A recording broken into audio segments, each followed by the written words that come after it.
a conversar sobre tercera y cuarta edad, demografía y vulnerabilidad, y está dedicada a revisar los desafíos que plantea desde una perspectiva interdisciplinar el envejecimiento para el país, así como para las políticas públicas con enfoque de derechos necesarias de implementar para responder a las necesidades de una población de tercera edad cada vez mayor.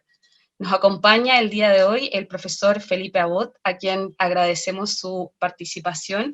El profesor Felipe Abot es licenciado en Ciencias Jurídicas y Sociales de la Universidad de Chile, abogado, diploma de estudios avanzados del programa de doctorado en Derecho Penal de las Universidades de Barcelona y Pompeu Fabra, es diplomado en Diseño de Políticas Públicas para enfrentar el delito en democracia. Ha sido abogado asesor para la Unidad Nacional de Capacitación en la Fiscalía Nacional del Ministerio Público y encargado del programa de perfeccionamiento de la Academia Judicial de Chile. También ha formado parte de programas de pre- y posgrado de la Facultad de Derecho y el Centro de Estudios de la Seguridad Ciudadana de la Universidad de Chile, académico del Departamento de Ciencias Penales, que realiza docencia en criminología, medicina legal, justicia y medios de comunicación, docencia jurídica y metodología de la investigación, entre otras materias, y actualmente también es subdirector del Centro de Derechos Humanos de la misma unidad académica. También agradecemos la presencia el día de hoy de Agnieszka Bosanich, activista por los derechos humanos de las personas mayores, fundadora y presidenta de la Fundación Gero Activismo, fundadora de la Red Gero Feminista Latinoamericana, candidata a doctora en Medicina e Investigación Translacional de la Universidad de Barcelona, máster en Psicogerontología de la Universidad de Barcelona, diploma en Políticas Públicas, Envejecimiento y Sociedad de la Universidad de Chile, diploma en Psicología Sistémica y Familiar de la Universidad de Chile, y psicóloga de la Facultad de Ciencias Sociales de la misma Casa de Estudios. El día de hoy íbamos a contar con la participación de Manuel Guerrero, quien es sociólogo, pero lamentablemente se tuvo que ausentar a esta reunión, por lo que solamente contaremos con las participaciones de los expositores y la expositora ya presentados. La estructura va a ser la siguiente: vamos a iniciar con una breve reflexión del profesor Felipe Abot, para luego dar paso a una exposición de Agnieszka Bosanich. Todos ustedes están invitados a realizar preguntas a través del chat. Estas preguntas se van a contestar al final de la sesión. Así que desde ya agradecemos la presencia de todos y todas.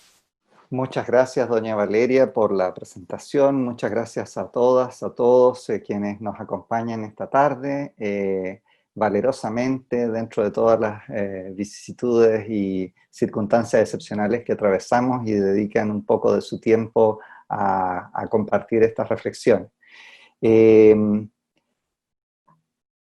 Al abordar el tema del envejecimiento, la verdad es que son tantas las aristas o las caras posibles del fenómeno que tratando de hacer una interpretación global de lo que pudiera significar el envejecer y cuál pudiera ser el factor determinante que nos permitiera interpretar aquello en una dimensión no solo, por cierto, física, no solo psíquica, política, normativa, sino que fundamentalmente espiritual, es que he querido tomar prestadas algunas ideas de algunos autores, de algunas distintas obras, para lo cual vengo entonces a leer algo que tengo aquí anotado, compartir con ustedes y con ello esbozar estas ideas y que de ese modo veamos si es posible estimular un poco en nuestra imaginación para salir del contexto habitual con el cual se maneja el tema del envejecimiento, que son temas demográficos, temas económicos, temas de vulnerabilidad en sentido estricto, y perdemos un poco de vista la dimensión ontológica de esa parte del ciclo vital. Lo primero que les quiero traer a colación es un fragmento de una obra de Paul Auster de 1986, es un micro relato contenido al interior de la pequeña novela Fantasmas, que forma parte de su trilogía de Nueva York. Dice así: Azul recuerda una historia de una de las infinitas revistas que ha leído esta semana, una nueva de aparición mensual que se llama Más extraños que la ficción, que parece seguir el hilo de todos los otros pensamientos que acaban de venirle a la cabeza. En algún lugar de los Alpes franceses, recuerda, hace 20 o 25 años desapareció un hombre que estaba esquiando, tragado por una avalancha, y su cuerpo nunca fue recuperado. Su hijo, que era un niño entonces, creció y también se hizo esquiador. Un día del año pasado fue a esquiar no lejos del lugar donde desapareció su padre, aunque él no lo sabía. Debido a los minúsculos y persistentes desplazamientos del hielo a lo largo de las décadas transcurridas desde la muerte de su padre, el terreno era ahora totalmente diferente de cómo había sido. Completamente solo en las montañas, a kilómetros de ningún otro ser humano, el hijo encontró un cuerpo en el hielo, un cadáver, absolutamente intacto, como preservado en animación suspendida. Por supuesto, el joven se detuvo a examinarlo y al agacharse para mirar la cara del cadáver, tuvo la clara y aterradora impresión de que se estaba mirando a sí mismo. Temblando de miedo, como decía el artículo, inspeccionó con más atención el cuerpo, completamente encerrado en el hielo, como alguien que se halla al otro lado de una gruesa ventana y vio que era su padre. El muerto seguía siendo joven, incluso más joven que su hijo ahora. Y había algo espantoso en eso, sintió Azul. Algo tan extraño y terrible en ser más viejo que tu propio padre, que tuvo que contener las lágrimas mientras leía el artículo.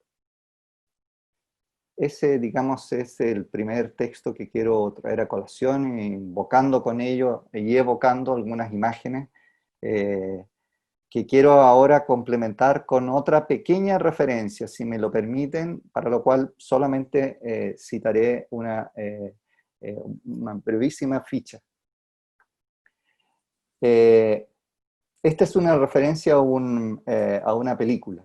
La película es una historia sencilla, The Straight Story, una película de David Lynch de 1999 que se construye a partir de una noticia, es decir, es una película biográfica, casi documental, que está basada en un hecho real ocurrido en 1994, en donde se describe, y que el hecho fue protagonizado por un anciano de 73 años, Alvin Strait, que viajó desde Lawrence, Iowa a Mount Zion, en Wisconsin, montado en una cortadora de pasto. Alvin decide iniciar este viaje para reencontrarse con su hermano, al cual no había visto en más de 10 años y que se encontraba gravemente enfermo. Dada su pobre visión y la escasez de dinero, decide hacer ese recorrido en su cortadora de pasto, varios cientos de kilómetros, trayecto que le tardó más de 6 semanas. En esta película hay una escena en donde luego de tener un contratiempo con su cortadora de pasto, Alvin es asistido por vecinos de la carretera que transita y se queda alojado como huésped en la casa de estas personas de muy buena voluntad. El patriarca de esa casa, es decir, el abuelo, padre de los dueños de casa que lo acogen, más o menos contemporáneo al protagonista, Alvin Strait, un día le invita a ir a tomar algo al bar del pueblo. Y en ese contexto se establece una conversación de dos personas mayores que termina recordando su paso por la vida militar en la Segunda Guerra Mundial. Cada uno relatando una anécdota especialmente terrible que le haya tocado vivir. Al cabo del cual, terminando este intercambio de ideas, ambos ancianos guardan un minuto de silencio para luego reflexionar en voz alta diciendo que todos aquellos compañeros de armas que recuerdan entonces y que muchos de ellos ya están muertos, permanecen jóvenes en esa memoria que hacen ellos al recordar estas anécdotas. El último texto que quiero traer a colación es una brevísima referencia a el prólogo a la edición en castellano de Minotauro, de Jorge Luis Borges, a las Crónicas Marcianas de Ray Bradbury, un texto original de 1946 en su edición en castellano de 1954. Jorge Luis Borges, primero, se manifiesta fascinado por la forma como Bradbury nos ofrece una visión terrible, como suelen ser las visiones terribles de la literatura de anticipación, lo que se llama, y lo describe en esos términos Borges, science fiction o la ciencia ficción, ¿cierto? Dándonos cuenta que nos describe este mundo fantástico que es objeto no solo de la exploración, sino que luego de la conquista por el ser humano. Un Marte de ciudades ajedrezadas, de barcos que navegan sobre arena y de frágiles civilizaciones marcianas que sucumben luego al poder humano. Él luego reflexiona, especialmente fascinado de algunos de los pasajes que se relatan allí, dando cuenta de cómo Bradbury llevó su obra mucho más allá del estricto límite que nosotros tenemos como un prejuicio de la novela, de la literatura de ciencia ficción, dado a la tecnología, los artefactos y el encuentro con seres extraterrestres, para insinuar más bien una obra de carácter muchísimo más filosófico y hasta político. Y si bien él se concentra en un episodio, la tercera expedición, yo quiero recordar que en Crónicas Marcianas también, Bradbury se toma la libertad de reflejarnos lo que puede ser la participación en la conquista de Marte de los ancianos. En dos pasajes, uno extraordinariamente breve, quizá uno de los más breves de todas las Crónicas Marcianas, se anuncia la llegada de los viejos. Los viejos, los marchitos, los decrépitos, es la expresión con la que describe la llegada de estos especiales colonizadores. Bradbury han llegado a Marte, también ellos. Así como en su tiempo, decía Bradbury, cogían el tren para buscar el calor de California, o si se lo podían permitir, viajar en tercera clase a Italia, ahora han decidido llegar a Marte. El texto de Bradbury respecto de los viejos es brevísimo. Sin embargo, a continuación, El Marciano es un texto que, si bien es protagonizado por una pareja de adultos mayores, como lo denominamos actualmente, se denomina El Marciano por la controversial y enigmática figura de un habitante originario de Marte que interactúa con los humanos, que tiene la cualidad de adquirir los contornos, fisonomía y aspecto de una persona que nosotros deseamos tener enfrente. Fíjense lo fascinante y al mismo tiempo escalofriante que puede suponer eso. Dos ancianos habitan los desolados campos de Marte, transcurriendo plácidamente su vejez, hasta que de pronto al umbral de su casa llega este marciano. Y este marciano, dotado de esta peculiaridad, de esta capacidad de transformarse, de transfigurarse en esa persona que nosotros deseamos ver, se transforma en un hijo desaparecido muy joven de esta pareja. Quiero dejar hasta ahí ese relato porque la verdad es que con eso me es suficiente para tratar de construir de algún modo un hilo conductor entre estos tres textos. Y de ese modo llevar esta conversación, esta reflexión acerca de la vejez a un ámbito más amplio.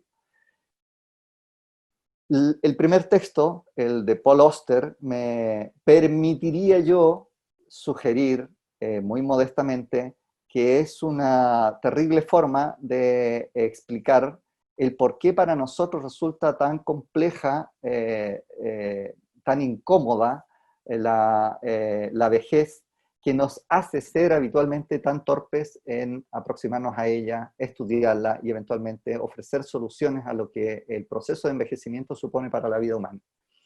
¿Cuál es el darnos cuenta que la vejez denuncia nuestra propia finitud, ¿cierto?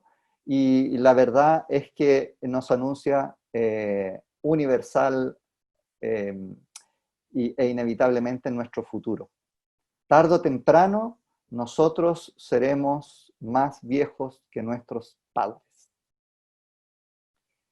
En el mismo sentido, pero de modo inverso, la escena que yo relato de la película de David Lynch, Straight Story, una historia sencilla, es el momento en que justamente entramos en la confirmación, en la constatación de esto.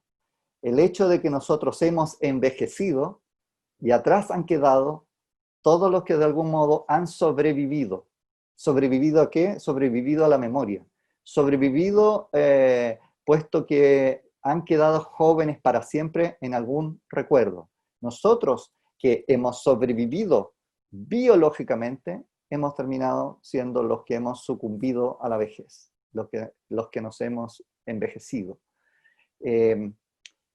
Por último, la referencia a Borges, yo lo hago en un sentido más complejo, ya que de un modo u otro el tiempo representado por las primeras dos lecturas es en un sentido proustiano, si se quiere, la vejez, el sentido del tiempo perdido. Y una de las dimensiones del tiempo perdido es el tiempo perdido que se manifiesta por la soledad sobreviviente de ir quedándose solo o sola. Y ese es un rasgo de identidad del proceso de envejecimiento que habría que evaluar tanto en cuanto pueda ir siendo relativizado por el hecho de la progresiva mayor sobrevivencia de mayores números de personas por cada cohorte de edad, así como, de todas maneras, la perspectiva cierta que llegado el momento irán quedando menos.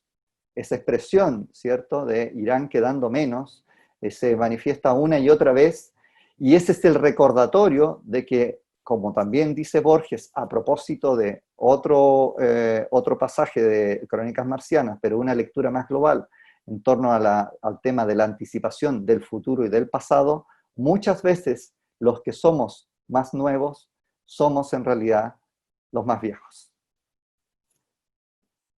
Eso como punto de partida para reflexionar en torno a la vejez, al envejecimiento, sus dimensiones demográficas, sus dimensiones políticas y quién sabe si sus dimensiones psicológicas y espirituales, era algunas de las ideas que yo quería compartir con ustedes hoy para abrir esta conversación y ceder paso a nuestra invitada principal, doña Agnieszka Bosanich. Muchas gracias. Muchas gracias, profesor, por su reflexión inicial. Ahora le damos el paso a Agnieszka Bosanich para que pueda exponer sobre el tema. Bueno, muchas gracias por estar aquí, por querer aprender de estas temáticas que son muy poco abordadas, y por lo mismo el título de mi presentación, Edadismo, la discriminación invisible. Para comenzar, rápidamente, solo decir algunas cifras. Para el año 2030 se estima que 75 millones de personas alrededor del mundo tendrán 5 o más años, y se estima que para el año 2050 existirán 132 millones de personas mayores de 65. ¿Cómo estamos en Chile?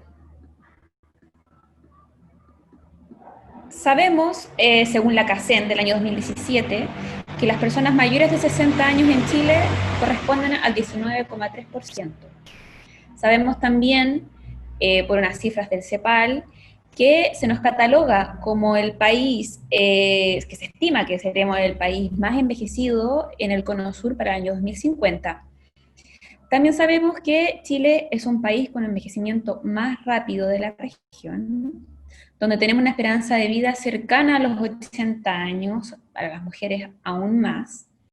Y vemos dos fenómenos muy particulares en nuestro país, que existe un envejecimiento de la vejez, es decir, que existen muchas personas de la cuarta edad, que para los que no saben, la cuarta edad es de 80 o más años, y también observamos el fenómeno de la feminización de la vejez. ¿Qué quiere decir esto? Que la vejez en nuestro país y en muchos países del mundo tiene cara de mujer. En Chile son cercanos al 56%, corresponden a mujeres. Por lo mismo, es fundamental leer la vejez, observar la vejez con un enfoque de género. Pues en el caso de las mujeres, ahora hablando específicamente de las mujeres, observamos un curso de vida en donde la desigualdad está presente en cada una de las etapas del ciclo vital. Por lo mismo, observamos fenómenos muy particulares con respecto a la educación, con respecto a los trabajos. ¿Ya? Sabemos que, por ejemplo, las mujeres tienen una expectativa de vida mucho más elevada en comparación con los hombres, pero eso no se corresponde con calidad de vida. Muchas veces las mujeres tienen muchas más enfermedades en comparación con los hombres, y que algunas autoras lo han relacionado, por ejemplo, con la triple jornada laboral que las mujeres llevamos en el curso de nuestras vidas. También sabemos que las mujeres tienen menos años libres de discapacidad. También es importante un enfoque de género por el edadismo sexista, que más adelante lo vamos a desmenuzar un poquito más, porque en las mujeres también se observa altos niveles de ruralidad y eso también se asocia a menores accesos como a salud, a trabajos. También sabemos que las mujeres tienen un porcentaje mayor de analfabetismo, en donde un 29% de las mujeres en nuestra región de Latinoamérica y el Caribe serían analfabetas. Por supuesto que tenemos mayor riesgo de sufrir violencias domésticas y lo que ya es más típico y más sabemos, ¿no? De las brechas salariales, que por supuesto esto incide en las bajas pensiones, sobre todo en el país como Chile, y que eso de alguna forma tendría impacto en las dependencias económicas de estas mujeres, y por supuesto se traduce en la pobreza material. Y bueno, como decía el título anterior, ¿qué pasa con estas vejeces? De alguna forma, ya el concepto que se usa, los que trabajamos en gerontología, es el término vejeces, porque tratamos de no homogeneizar la experiencia del envejecimiento, sobre todo en nuestra región, donde sabemos que no es lo mismo ser una mujer de 60 o 100 años, que ser un hombre que vive en lo rural versus lo urbano.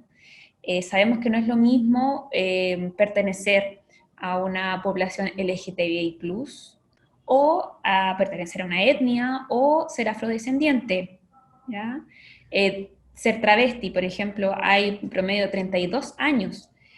Entonces, en este mundo, en este universo de vejeces, y a pesar de que existe un alto porcentaje de personas de la tanto de la tercera como de la cuarta edad en Chile, observamos un fenómeno que es el edadismo, que esta discriminación por motivos de edad. Por supuesto que es una negación de los derechos humanos básicos de las personas mayores, y se compone por tres elementos: los estereotipos, los prejuicios y las acciones discriminatorias por motivos de edad.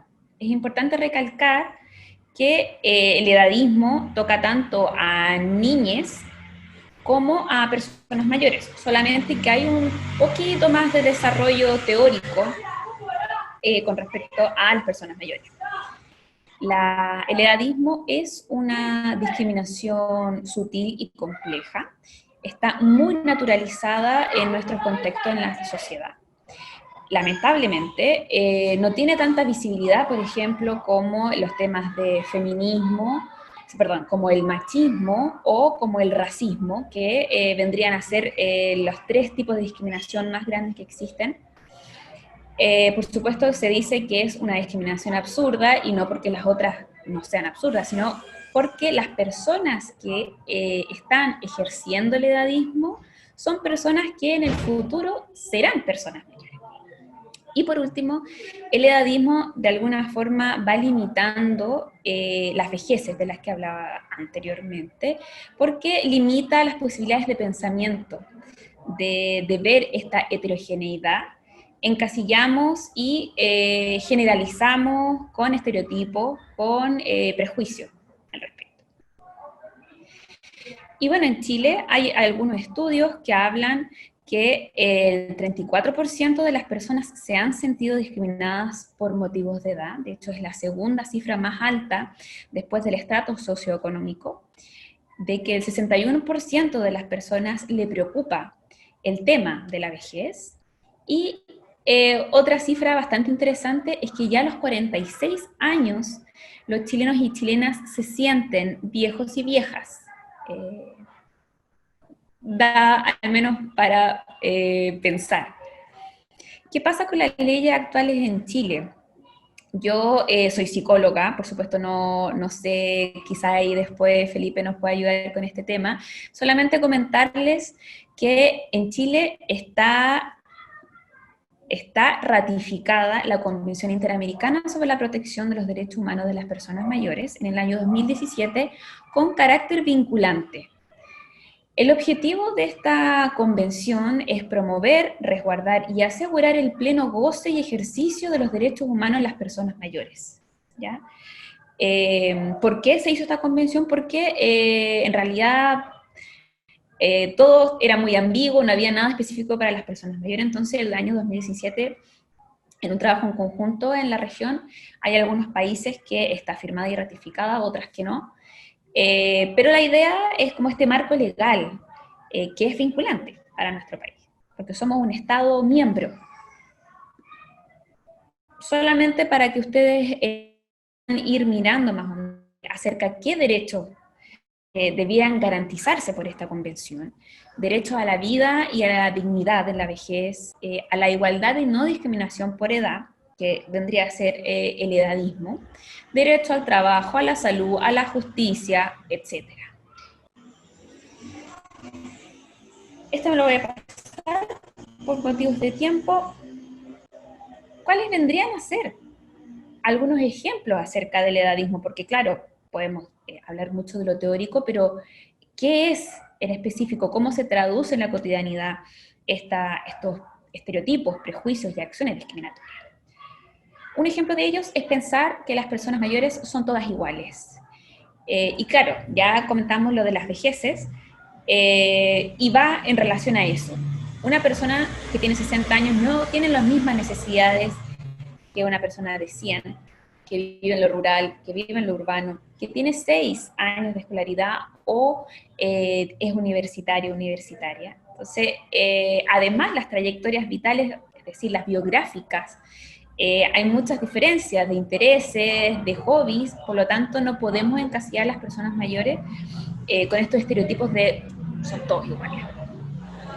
También está muy aceptado esto de que las personas mayores son vulnerables o que son enfermas, que tienen múltiples enfermedades. Con respecto a lo de la enfermedad, es importante destacar que las personas mayores en Chile, el 84% de ellas son autovalentes. ¿Ya? Por lo tanto, esta hipótesis de la enfermedad, de la dependencia, no tendría mucho argumento. Y con respecto a la vulnerabilidad, que se ha visto, entre comillas, ahora con la pandemia, también ha sido de alguna forma un error comunicacional tachar a las personas mayores en el grueso como el grupo de riesgo. Esto porque la edad cronológica, es decir, cuántos años yo tengo, de por sí no nos dice mucho de las personas mayores. Los que trabajamos en gerontología hablamos de la edad biológica, del estado nutricional, del estado cognitivo, del estado físico de esa persona, si tiene o no tiene enfermedades de base. Por lo tanto, no podemos decir que todas las personas mayores son vulnerables. Y por otro lado, también el hablar de vulnerabilidad o grupos vulnerables nos da enseguida esta idea de lo fisiológico, ¿no? De las enfermedades, de lo biológico. Sin embargo, olvidamos un componente muy importante cuando hablamos de vulnerabilidad, y es la responsabilidad que tienen los estados del componente sociohistórico, de por qué estos grupos son vulnerados, por qué están vulnerados, ¿ya? Entonces eso es importante también destacar. El decir, por otro lado, que la vejez es igual a la niñez, también es un mito. Las personas mayores, como ya lo vimos anteriormente, rápido, pero acerca de la convención, tienen derechos humanos en donde debe prevalecer la autonomía, es decir, la toma de decisiones de estas personas. A diferencia de los niños, niñas y niñes que están recién desarrollando su autonomía e independencia. Por lo tanto, no puede compararse, no se puede decir que las personas mayores son como niños, ni siquiera en estados de dependencia severa, cuando estas personas, por ejemplo, pueden tener una demencia o una interdicción, siguen siendo personas y sigue necesitándose que se vele por y se garantice sus derechos humanos.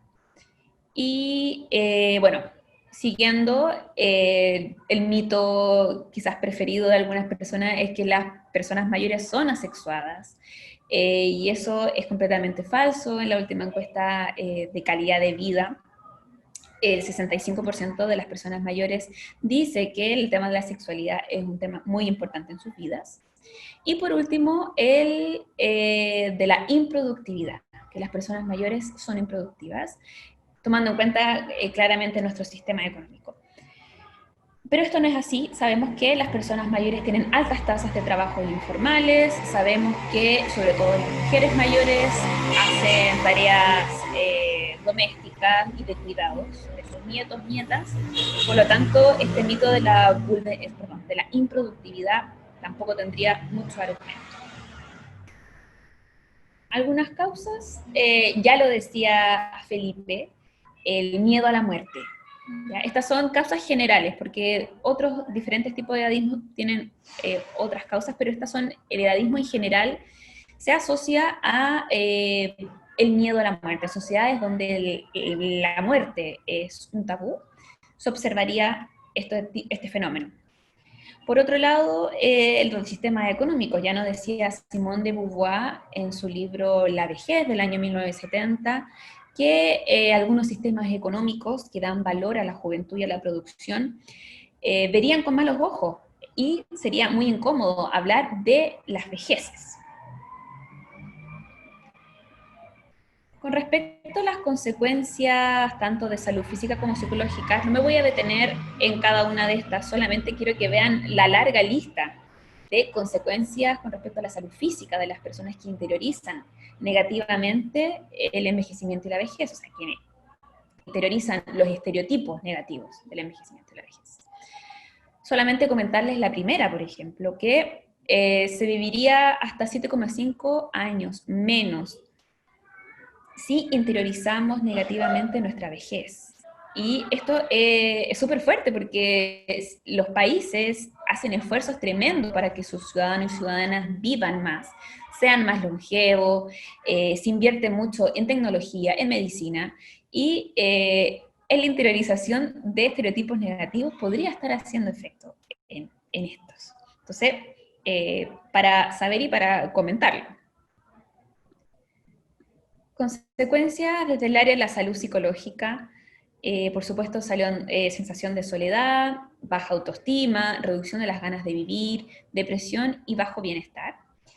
Y con respecto a las consecuencias económicas, hace muy poquito salió este artículo muy interesante de Becca Levy, que es una investigadora de Estados Unidos, que habla que Estados Unidos anualmente pierde 63 billones de dólares americanos por conceptos de edadismo, ¿ya? Tampoco me voy a detener en esto, solamente comentarles que las autopercepciones, o sea, cómo yo me veo negativas del envejecimiento, tiene una suma de casi 34 billones de dólares americanos que desembolsa el Estado de Estados Unidos. Entonces, claramente el edadismo no es inversión para nadie, ni para los individuos, ni para los estados. ¿Quién ejerce? Según la teoría, habla que todos y cada uno de nosotros interiorizamos estos estereotipos de edad. Como vivimos en una sociedad completamente edadista, este edadismo nos permea como sujetos y sujetas, y por lo tanto esto también se traduce, esto permea en nuestro ejercicio profesional, por supuesto. Se habla de que a muy temprana edad los niños y niñas ya empiezan a interiorizar estos estereotipos negativos, en los libros de texto, como en las imágenes que van saliendo en esos textos acerca de las personas mayores, los jóvenes, los adultos, y también se habla de que las personas mayores internalizan negativamente, han vivido toda su vida que están bombardeando con estas ideas de que envejecer está mal. Por lo tanto, las personas mayores ya cuando envejecen estarían funcionando como una profecía autocumplida, de que al final están haciendo lo que pide la sociedad que hagan, aislarse, dejar de participar algunos, algunos esperando la muerte incluso. ¿Cómo se discriminan?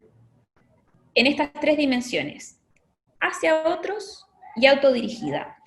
Bueno, el hacia otros es generalmente el discriminar hacia afuera, ¿no? Hacia otro grupo de edad. La autodirigida está menos estudiada.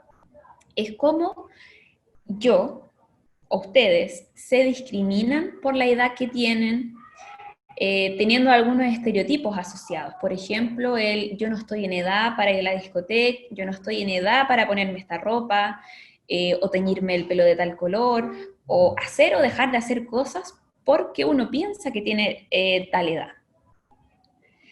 La segunda dimensión sería la consciente o inconsciente. La consciente es la que ya explícita, discriminación explícita, pero la inconsciente tiene que ver, obviamente, con lo más implícito, con lo inconsciente, con lo que no me doy cuenta. Cuando, por ejemplo, a veces tiro bromas, tallas al respecto de la edad, cuando me siento bien al estar de cumpleaños y alguien me dice que parezco de 15, al decir que los 40 son los nuevos 50, que los 50 son los nuevos 60, y así.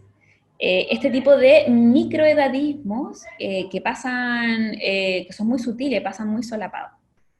Y por último, la negativa y la positiva. Por supuesto, la negativa ya la podemos alcanzar a pensar. Sin embargo, la positiva también tiene mucho menos estudio y tiene que ver con estereotipos positivos acerca del envejecimiento y la vejez. ¿Qué quiere decir esto? Que, por ejemplo, podemos romantizar la vejez. Decimos que la vejez son los años dorados. Lamentablemente en nuestro país eso no sucede. Por ejemplo, cuando estamos en un bus, en el metro, y vemos una persona mayor y enseguida pensar que esa persona necesita el asiento, sin antes preguntarle a esa persona si necesita o no el asiento, ¿ya? Y otro tipo de discriminación es positiva, que a veces tampoco nos damos cuenta. ¿Cómo se discrimina? A macro nivel. A mi entender, Chile y muchos países latinoamericanos están cimentados en edadismo. Las políticas públicas que observamos son completamente edadistas, no garantizan los derechos humanos de las personas mayores. Por supuesto, el ejemplo más emblemático tiene que ver con las pensiones que observamos al día de hoy con sus pensiones de miseria. Que incluso para personas que han tenido recursos, que se podría decir que son de un nivel socioeconómico más acomodado, también se ven afectados hasta el día de hoy por el tema de contribuciones, etc. valga la comparación, claramente, pero a lo que voy es que todos se ven afectados por el tema económico, finalmente. La vejez, sabemos que la vejez en Chile tiene este componente de pobreza, muchos estudios lo dicen. Y también, por supuesto, según datos de la Fundación Sol, la mayoría de personas tiene unas pensiones de 150.000 y fracción. Por otro lado, tenemos también el tema de medios de comunicación, o sea, las campañas que observamos en los medios de comunicación. Eso tiene que ver con el edadismo sexista que yo comentaba al inicio, que finalmente es esta conjunción entre edadismo y sexismo, en donde las mujeres somos doblemente penalizadas por ser mujeres y por ser envejecientes. Como ya lo decía Susan Sontag, los hombres maduran y las mujeres envejecen. Y observamos que cotidianamente nos están bombardeando con ideas de que envejecer está mal, que debemos controlar nuestro envejecer, que las cremas para las arrugas, que teñirse el pelo. Entonces, esto es a un nivel macro. Por supuesto, en la pandemia pudimos observar miles de casos de comunicación edadista, hablando de abuelitos, de residencia de ancianos, por supuesto también discursos de algunas autoridades. No quiero ahondar en esto, solamente dejarles algunos ejemplos de qué podría ser algunas políticas públicas edadistas. Ya lo dijo también el director de la Organización Mundial de la Salud en el tema de pandemia específicamente, que los países que se ven más afectados por el tema de la pandemia son países que no hicieron todos los esfuerzos necesarios para parar este virus, que no hubiera sido lo mismo si este virus hubiera atacado mayoritariamente a niños, a niñas y a niñas, que porque finalmente el grupo etario mayormente afectado son las personas mayores, se dejó un poco de hacer cosas al respecto.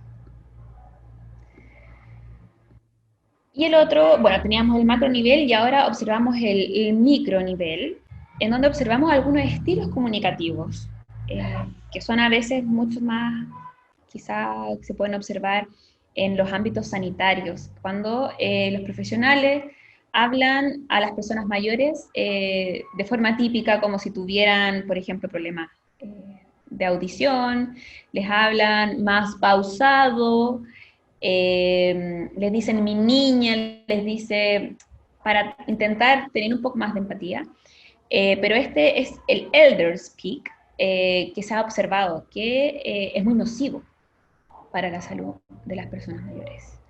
Y por supuesto también a nivel micro, o sea, lo personal, individual que nosotros hacemos, que se ha observado mucho, es el uso inadecuado de algunos términos.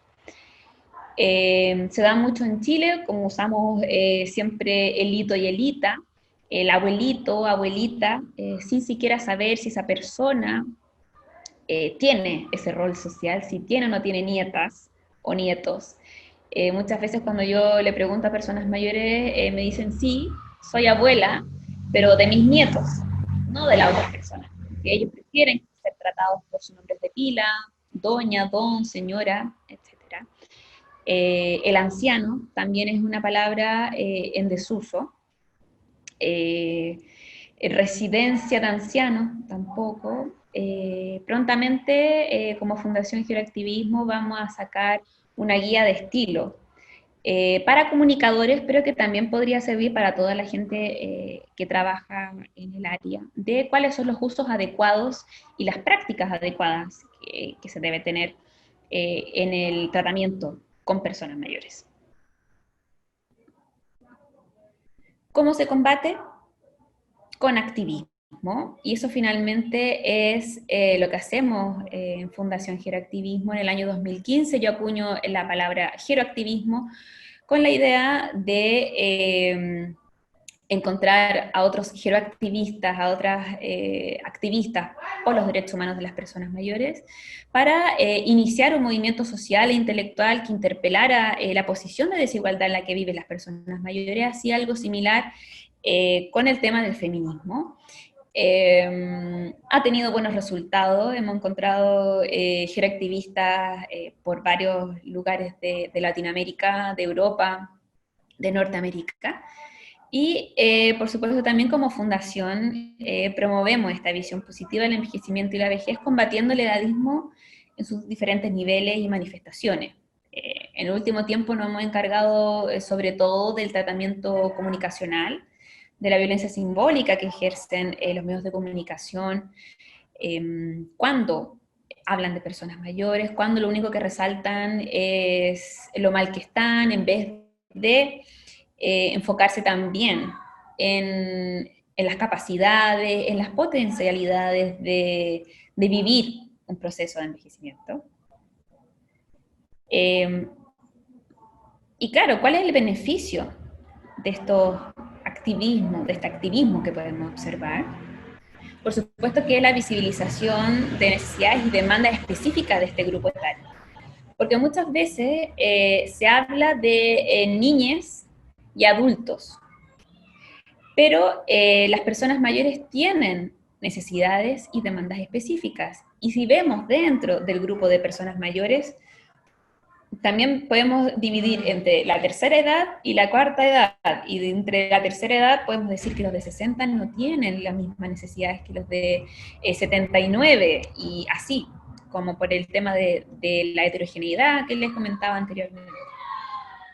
Otro de los beneficios del activismo, de empezar a visibilizar estas temáticas, es crear imágenes positivas del envejecer, como un modelo para generaciones jóvenes, y que estas generaciones jóvenes no empiecen a interiorizar prematuramente estereotipos negativos acerca del envejecimiento y la vejez, cosa que después no tengamos estas consecuencias que ya visualizamos anteriormente. Expandir los límites de las vejeces posibles. Si seguimos reproduciendo este discurso hegemónico de las personas mayores como dependientes, como asexuadas, como improductivas, no va a haber más, es solo eso, no podemos ver los discursos alternativos que hay rondando alrededor. Entonces, también eso obviamente nos sirve para derribar estereotipos de edad y de género. Por supuesto que el empoderamiento de los envejecientes. ¿Y por qué uso esta palabra envejecientes? Porque es importante entender que el proceso de envejecimiento no sucede todos los días. Es algo natural y que cada día que amanecemos estamos envejeciendo. Y por lo mismo el tema de la vejez es un tema que nos atañe a todas y a todos. No es solamente el grupo etario de 60 o más. Por lo mismo, es importante ya comenzar a hablar estos temas en todos los grupos etarios, cosa de que podamos aspirar a una sociedad más inclusiva, con todas las edades, porque hablar de edadismo, derribar los estereotipos de edad, finalmente nos va a llevar a vivir en una sociedad más inclusiva, en donde haya espacio para niñas, niños y niñas, y también para las personas mayores. Es decir, que no estemos en una sociedad adultocéntrica, que no estemos enfocados en la juventud, en la productividad y en la belleza. Le queremos agradecer la exposición. Ya nos ha llegado una pregunta y que justamente va dirigida a ambos expositores para que la puedan comentar. La pregunta la realizó Montserrat y pregunta lo siguiente. Según estudios que se hayan realizado, ¿cuáles serían esos pensamientos, prejuicios que tiene nuestra sociedad chilena respecto a las personas mayores? ¿De dónde nacen? ¿Y cómo podríamos cambiar la perspectiva de manera de que se pueda generar cambios más allá de un mero asistencialismo? Bueno, con respecto a la sociedad chilena, no hay mucho estudio al respecto, lamentablemente. Si bien el término edadismo, y en el inglés ageism, se acuñó en el año 1979, el desarrollo teórico no ha habido un boom, por ejemplo, comparándolo con el Alzheimer, por ejemplo. Entonces, en Chile no tenemos estudios específicos de cuáles serían estos estereotipos que están rondando, cuáles son las causas, por eso hablo muy en general de lo que otros teóricos dicen, que generalmente son europeos o de América del Norte. Falta desarrollo en ese aspecto. Hay algunos estudios chilenos, sí, de cómo los medios de comunicación ejercen violencia simbólica los medios de comunicación ejercen violencia simbólica con sus titulares. Por ejemplo, hay una investigadora chilena que está realizando su estudio en Barcelona, Stephanie Bravo Segal, que tiene al menos 2 publicaciones con respecto al tratamiento de los medios de comunicación. Así que eso podría decirte eso, y de lo último, de cómo combatirlo, yo soy una convencida que debemos partir por casa. Una vez identifiquemos los edadismos autodirigidos, podemos de alguna forma ir discriminando menos hacia afuera, aceptar que estamos envejeciendo, aceptar nuestro cuerpo. Ni siquiera antes, yo al inicio de este activismo, que ya llevo 5 años, era abraza tu envejecimiento, pero en regiones como la nuestra es bastante complicado abrazar el envejecimiento sabiendo que tiene este componente de pobreza, etcétera. Entonces, al menos aceptar el proceso de envejecimiento, nuestro cuerpo, nuestras arrugas, y eso de alguna forma va a incidir en cómo veamos hacia afuera el mundo. La pregunta es bien amplia. Voy a ver si es posible que me haga cargo de algunas cuestiones complementando lo ya dicho por Agnieszka, y también en cierto modo siguiendo la línea que hemos planteado claramente, también de miradas distintas sobre el mismo fenómeno. Yo creo que el problema de, por así decirlo, esta percepción negativa del envejecimiento es por una parte atávico, es decir, es una cuestión ancestral respecto de la cual se van depositando inconscientemente sobre nosotros un montón de ideas preconcebidas que lo negativizan el fenómeno del envejecimiento, que yo quise graficar a través de esos textos que de algún modo también representaban esa sensación de pérdida, ¿cierto? Esa sensación de minusvalor, esa sensación de deterioro, y que ante esa perspectiva, por supuesto, es difícil plantear una suerte de contracorriente, de describir un escenario positivo, favorable respecto de un proceso que es inevitable. Y sobre todo a la base, si es que está allí en los aspectos constitutivos de nuestra visión negativa del envejecimiento, el miedo. En materia de, por ejemplo, de criminología y seguridad ciudadana, el miedo se ha vuelto un componente bastante crítico a la hora incluso de diseñar políticas públicas, y se me ha venido a la mente esa reflexión, puesto que en nuestros estudios de seguridad ciudadana, de temor al delito y de victimización efectiva, Chile se revela como uno de los países en donde la brecha entre la victimización efectiva, es decir, lo que realmente ocurre, el dato objetivo de la criminalidad y delincuencia que se vive en un lugar determinado, en un tiempo determinado, reportado por las personas que han sido víctimas de ello, se mantiene relativamente bajo. Sin embargo, la percepción de inseguridad, el temor al delito, la dimensión subjetiva de esto es muy alto. Hay muchísimos factores asociados que pueden explicar en algo esto. Y esto, por ejemplo, si uno lo desagrega y evalúa el comportamiento de los grupos etarios de edad más avanzada, estas brechas tienden a consolidarse. Entonces, lo que uno confirma es que, por una parte, hay una población que se siente insegura y que tiene miedo, y que en este caso coincide con la población de mayor edad. Sin embargo, objetivamente, es una población que, en términos globales, en términos generales, es una población de relativamente baja victimización. Es relativamente poco victimizada en comparación con el resto. ¿Por qué? Por razones muy sencillas. Entre otras cosas, permanecen más en sus hogares, llevan adelante actividades menos riesgosas también, Entonces, son, por ejemplo, visitantes menos asiduos, lugares de alta concurrencia, en donde hay generalmente robos y hurtos que tienen como víctimas a personas más jóvenes, que tienen una mayor exposición al riesgo y llevan actividades naturalmente riesgosas como parte de su vida cotidiana y tienen una percepción de riesgo más bajo y por ende su dimensión subjetiva de temor es baja, pero tienen una alta victimización. Entonces, fíjense que ahí el componente que describe, al fin y al cabo, la forma como opera, el rol que tiene el envejecimiento en el estudio de un fenómeno como la victimización, está cruzado por el tema del temor, el tema básicamente del temor.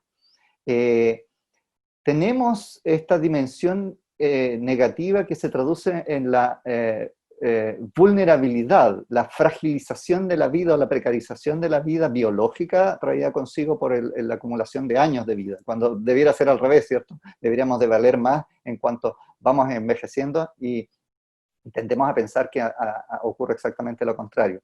Y eso también es una traducción del tema de ver el tema del envejecimiento como algo negativo, pero ahí a los aspectos internos, autónomos, las definiciones propias que negativizan el fenómeno, también hay factores externos, colectivos, sociales, que hacen ver y terminan por hacernos asumir visiones negativas del envejecimiento. Y en este contexto está el hecho de que desde modelos muy convencionales de manejo del mercado laboral, la dimensión tiempo juega en términos generales desfavorablemente. Indiferente del hecho de que la mayor parte de nuestra fuerza laboral es en Chile, fundamentalmente fuerza laboral no calificada, súper precarizada, etcétera, que arriba a la vejez y al retiro, en condiciones de extrema vulnerabilidad social y económica, es difícil pintarles un escenario positivo y halagüeño de llegar a la vejez y al retiro, cuando nuestro sistema además de pensiones, nuestro sistema de seguridad social no les da más alternativa, ¿cierto?, que enfrentarse al más oscuro de los escenarios. Entonces, por supuesto que eso reafirma la idea de que llegar a viejo es pésimo, es pésimo. Pero también hay una dimensión de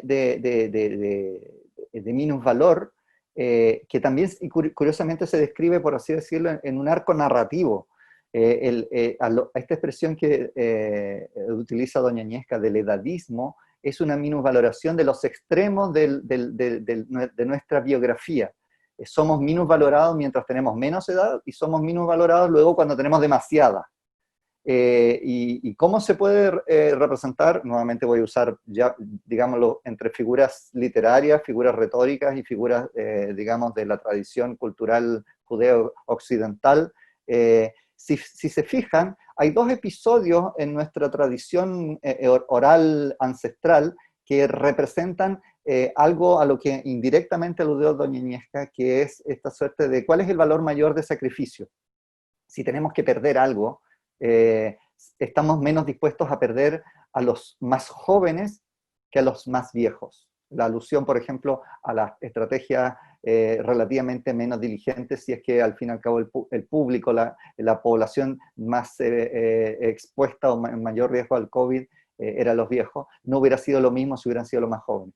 En el Egipto de Moisés, una de las consecuencias negativas de enfrentarse al poder del Dios de los judíos fue que los ángeles del Señor irrumpieron en las casas de los egipcios para matar a sus hijos, no a los viejos, a los hijos. Lo mismo ocurre en el mundo del advenimiento del cristianismo cuando se produce lo que nosotros conocemos como la matanza de inocentes, ¿cierto? La iniciativa del gobernante de adquirir seguridad de que no iba a ser amenazado por un rey de los judíos que venía naciendo, dando muerte a todos los primogénitos. Entonces, ahí está graficado, por así decirlo, un enorme valor agregado a los más jóvenes como promesa de futuro, y por el contrario, un menor valor a aquellos que ya, por así decirlo, han dado todo lo que valían a la sociedad y en ese sentido son prescindibles. Pero eso es engañoso, porque por ejemplo la idea de que los viejos son prescindibles y que en tiempos todavía más pretéritos, nuestros ancestros nómades que vagaban por las planicies de África buscando su destino, Cuando encontraban que uno de los miembros de su grupo estaba enfermo, o uno de los miembros de su grupo envejecía a tal punto que ya no podía seguir el ritmo de los demás, era abandonado. Y la verdad es que aparentemente eso es más bien una construcción cultural más reciente que constataciones en terreno de restos de aquella época, porque la evidencia más bien nos permite aventurar exactamente lo contrario. En un diálogo atribuido a Margaret Mead, la gran antropóloga, en términos de más o menos datar, fechar el momento en que aparecen los fundamentos de nuestra construcción social compleja, contemporánea, dice que el hallazgo de un fémur con una lesión importante y sin embargo habiendo sido recuperado es el punto de partida de esa construcción social compleja, es en el modo como ella lo ve, el antecedente que da cuenta que esa persona hace 10.000, 20.000 años atrás sufrió una lesión tan importante que si no hubiera sido asistida por otros, no hubiera sobrevivido. Sin embargo, los restos dan cuenta de que en realidad no solo se recuperó, sino que sobrevivió, y probablemente era un miembro valorado por su comunidad que fue objeto de cuidados. El señor Juan Luis Arzuaga de la Fundación Atapuerca hace una reflexión parecida cuando reflexiona a partir de los hallazgos del sitio arqueológico, quizá uno de los más importantes de Europa, en términos de qué lecciones podemos obtener ahí. Dice, fíjense que nosotros hemos encontrado restos humanos que dan cuenta por la dentadura, ¿cierto? Por todos los rastros de las osamentas, que son personas mayores. Son personas mayores que contradicen justamente el hecho de que más o menos que cuando ya no se podían valer por sí mismos eran abandonadas, y que esa era una práctica habitual y era una técnica de supervivencia del colectivo. Exactamente parecía ocurrir lo contrario. El colectivo cuidaba de esa persona permitiéndole envejecer. Entonces, de algún modo, a lo que nos enfrentamos es, por así decirlo, un enorme desafío comunicacional, a propósito de lo que decía doña Agnieszka del problema de los estereotipos y la presencia de un discurso en los medios, pero que también permea las políticas públicas, etcétera, etcétera, que ha instalado la visión negativa del envejecimiento. Y es tremendamente difícil ir contracorriente, pero no imposible. No imposible, y demográficamente nos encontramos con la ventaja de que cada vez van a ser más los viejos. Entonces, desde cierto punto de vista, la voz cantante, si fuera por mayoría, poco va a faltar para que la vaya teniendo más bien la madurez que la juventud. No sé si esto signifique que, entre otras cosas, nos tengamos que deshacer de cánones de belleza también, muchas veces, muchos de ellos asociados a temas de juventud, de lozanía, de plena funcionalidad y de dinamismo. Pero a la base, insisto, lo que hay es una dimensión ontológica de un temor que, por cierto, es, entre otras cosas, el temor a la muerte y una serie de otras cuestiones bastante atávicas, difíciles de desinstalar, pero que no creo que no sean susceptibles de una influencia positiva, positivizante, y desde ese punto de vista orientadas a satisfacer los estándares de los principios de la Convención de Derechos de las Personas Mayores, que aquí se ha citado, que entre otras cosas garanticen, por ejemplo, la dignidad, la no discriminación, la participación plena y las condiciones de efectivo ejercicio de todos los demás derechos consagrados no solo en la Convención, sino en todo el instrumental de derechos humanos para un público, para una población, para un grupo heterogéneo, como se ha dicho acá, pero que funciona como categoría para estos efectos, invisibilizada o distanciada u obstaculizada en el legítimo ejercicio de todos esos derechos, que no lo pierden por seguir cumpliendo años. Bueno, tenemos otra pregunta que consulta acerca de cómo se podría incorporar la vejez y el envejecimiento en el debate constituyente y en una futura constitución. Bueno, como Fundación Geroactivismo hace ya, varios meses, desde el año pasado, que estamos haciendo cabildos, charlas cabildo móviles, que le llamábamos el año pasado, intergeneracionales, para estar hablando de los temas de las vejeces, etc. Mañana nos toca nuestro último, que va a ser nuestra versión primera, y última y única virtual del Cabildo Intergeneracional, donde tenemos cerca de 100, 110 interesados de participar en este ejercicio democrático de hablar acerca de las vejeces. Bastante intergeneracional y claro, respondiendo a la pregunta, tiene que ser una nueva constitución antiedadista y que es diferente a decir no edadista. Tenemos que pelear a fondo que existan derechos tanto para los niños como para las personas mayores, que la convención, que ya es vinculante, que se traduzca del papel a la práctica, que eso quede connotado en nuestra nueva constitución y que al final se pueda garantizar los derechos humanos de las personas mayores, tomando en cuenta que también nosotros vamos a envejecer, nosotros y nosotras. Y no vamos a querer que nos discriminen por edad, cuando nosotros seamos los adultos mayores, adultos y adultas mayores del mañana. Así que esa es una forma de incluir los temas de vejez y envejecimiento, y por supuesto darles los espacios a las personas mayores para que puedan ejercer este derecho democrático del voto. Yo sé que hay muchas personas mayores que ahora tienen mucho miedo por el tema de la pandemia, pero ellos y ellas son las que tienen mayores participaciones en todas las votaciones. Así que espero que en esta oportunidad no sea diferente, que puedan asistir y ejercer su derecho de participación social, como ya lo decía Felipe. Yo creo que hay una tendencia en el debate en curso a pedir en los espacios que le corresponden a estos grupos que, como yo decía, están en los dos extremos del arco narrativo biográfico humano.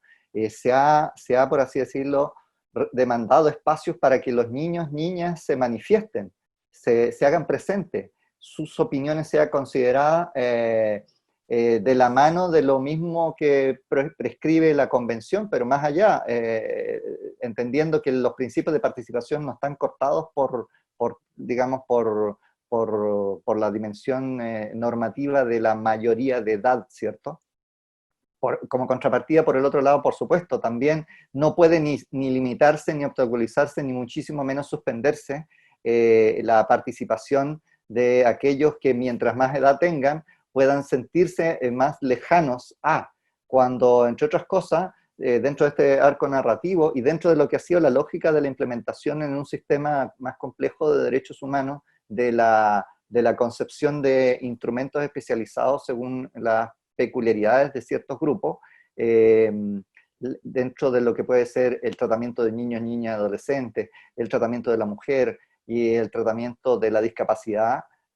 La situación de envejecimiento, ya lo ha dicho doña Agnieszka, es algo inherente a todos nosotros. Nosotros habremos sido todos niños y dejaremos de serlo, algunos tardamos más, otros no, pero luego todos llegaremos a una edad que podríamos llamar mayores, ¿cierto?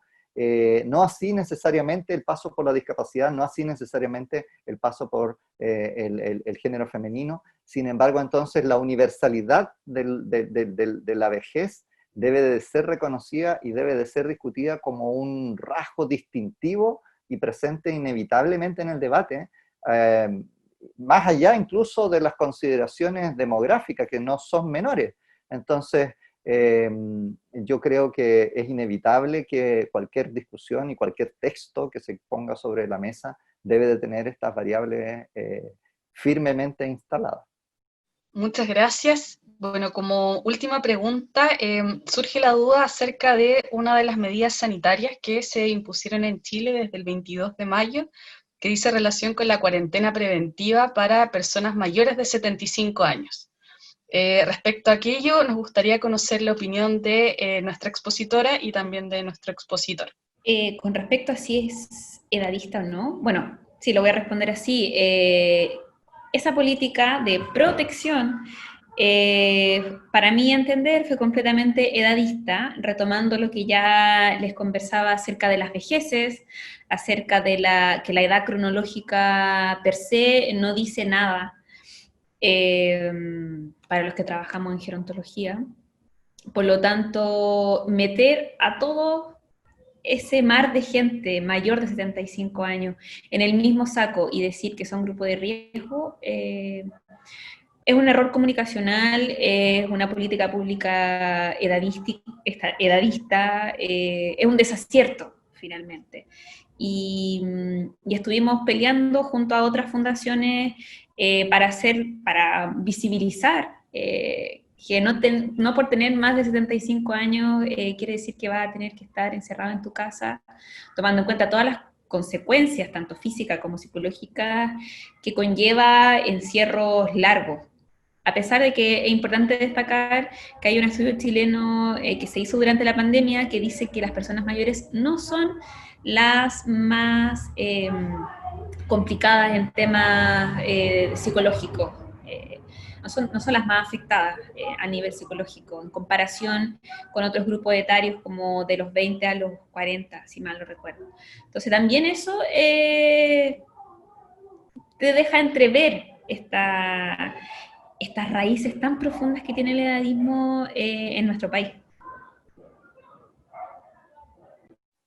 Me sumo a lo ya dicho por doña Agnieszka. De hecho, me parece que es una más de las manifestaciones de unas políticas públicas que han enfrentado a la pandemia de modo desarticulado, incoherente, y muchas veces abiertamente contradictorio, confuso, y que tienen a la base un problema de diálogo con el mundo académico, con el mundo científico, la disponibilidad de datos, información, estudios apropiados, para que sea una política pública responsable, es decir, basada en evidencia.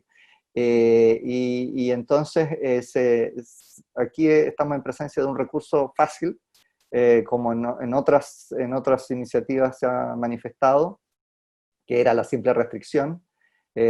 Por último, si fallaba después, igual se le podía echar la culpa a las personas, como se viene haciendo sistemáticamente. Y en este caso en particular con el dramático componente de que nos hemos visto sometidos a la limitación y a la suspensión y a la privación de derechos fundamentales, producto de iniciativas de la autoridad que se nos tratan de presentar como bien intencionadas. Y yo creo que ese es un debate público tremendamente perverso, porque ha terminado por confundir cuestiones, prioridades, y por supuesto también por erosionar la misma en la propia adhesión de la ciudadanía a sus propios derechos y libertades. Algunos de ellos ganados con mucha dificultad. Y entonces eso me parece que, por supuesto, es negativo desde múltiples puntos de vista. Bueno, no tenemos más preguntas en el chat, entonces para finalizar, los invitaría a ambos a que pudieran hacer una reflexión final para cerrar la conversación del día de hoy, partiendo por Agnieszka y luego por Felipe. Bueno, yo primero que todo, agradecer el espacio.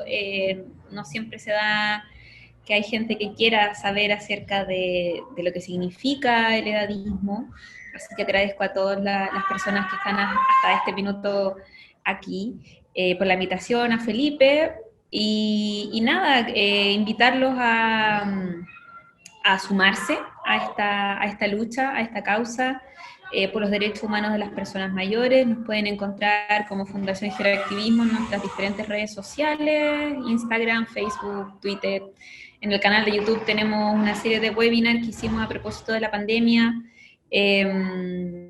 Y nada, solamente dejarlos con el mensaje de empezar a identificar los autoedadismos, los edadismos dirigidos hacia uno mismo, a una misma, y cómo eso permea nuestro ejercicio profesional en cada una de las áreas de trabajo. Y una vez identificándolo va a ser más fácil ver la discriminación hacia afuera, y eso va a incidir en que podamos crear una sociedad más inclusiva para todas las edades. Así que los invito a sumarse. Yo por mi parte casi quisiera citar a doña Agnieszka en algo que dijo, que me parece que podría ser un aprendizaje muy significativo para todos nosotros si fuéramos conscientes de eso y lo pusiéramos en práctica.